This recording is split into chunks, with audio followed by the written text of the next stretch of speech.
مساء الفل يا شاركس. خلوني احكي لكم حكاية صغيرة. من وانا صغير ما بحبش البط، وده اكيد ليه سبب. زمان امي كانت تجيب البطة يجي 4 كيلو، بعد ما تعملها ولا نلاقي فيها ورك ولا صدر لا مؤاخذة. ومن هنا بدأ مشروع البطة الفت لكل ست.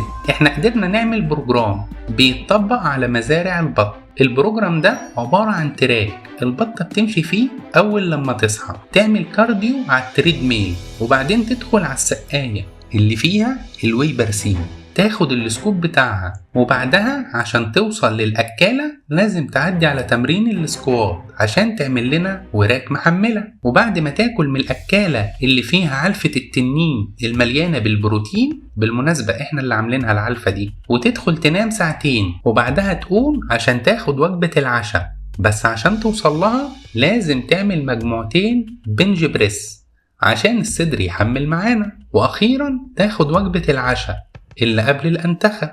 وبالطريقة دي يا شاركس هنعمل أجمد بطة في مصر. احنا الأوفر بتاعنا 10 مليون مقابل المشروع. شكرا ليكم، مستني أسئلتكم. المكسب بتاعك هيجي منين؟ الحمد لله ما بعملش أي مكسب. طب انت دلوقتي فاتح ايه؟ فاتح جيم المبطبطين.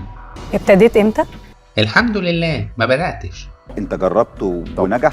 لا أنا جاي أجرب فيكم. بس ما عندكش حاجة اتنفذت؟ ده حقيقي فعلا مفيش حاجة اتنفذت. أنا جاي أطلع مصلحة، وزي ما بيقولوا الرزق يحب الخفية. انا عجباني الفكرة جدا.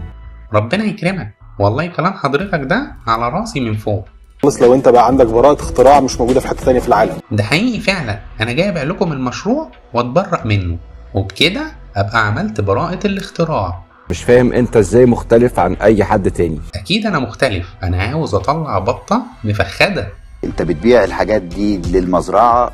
لا أنا ما بعتش أي حاجة، أنا بس جربت على البطتين سوسو وسوها. بقالهم قد ايه؟ بقالهم يجي 2 شهر كده، والحمد لله ما بقاش فيهم أي دهون ولا لحم.